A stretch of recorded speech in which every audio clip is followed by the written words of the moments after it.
Hi, this is Brett and Jen back again to remind you about wonderful things you can do with your children. You've been working on I can be safe and I am a helper. I can also do hard things. This is a great message for this point in time. It's a wonderful book by Gabby Garcia. If you look her up on the web, she has a website with ideas to do with this book and with a book about listening to my body and emotions. I'm going to read a few pages from this to remind us of things that we can help our children affirm.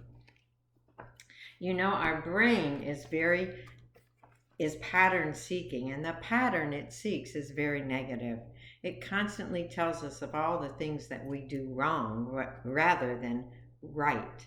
So we have to be conscious about affirming the things we do right. This says, I don't always feel brave, confident, or strong. Sometimes it's easier just to follow along. Would be a good topic with your kids, wouldn't it? I get so many different messages about what I should be. Sometimes I feel wobbly. When this happens, I listen to the quiet voice inside. And when I listen to this voice, it can be my guide. So, can we teach kids about the quiet voice inside that directs them to make good choices?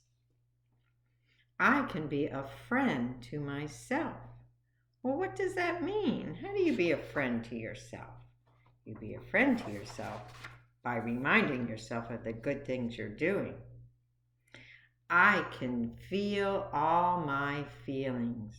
Remember that you're pointing out the feelings that you see and you're congratulating your kids for talking about them and managing them.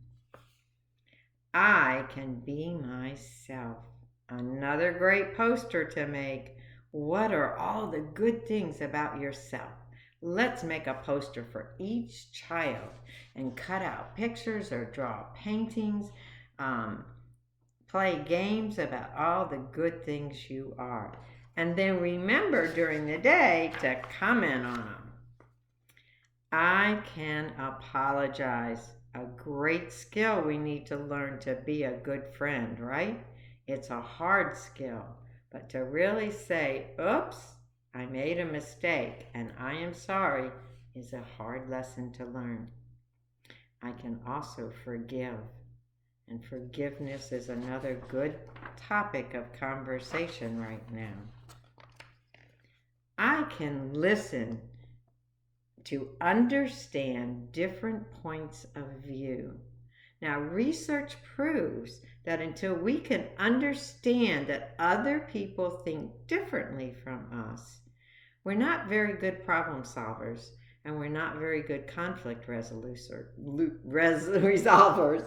because we don't understand that that person thinks differently. And this is a skill that has to be taught. Children don't have inner voices. So they really don't understand that you think differently. In fact, until they're 4, it's really hard for them to understand that the thoughts in your head are something different from the thoughts in their head. So pointing out about what you're thinking of is great practice for them to understand. I can choose kindness. Another great message that they can choose kindness. So get a kindness jar and start filling it up with cotton balls every time you see them do something wonderful, every time you see them do something positive. So I am ready for the hard things I have to do.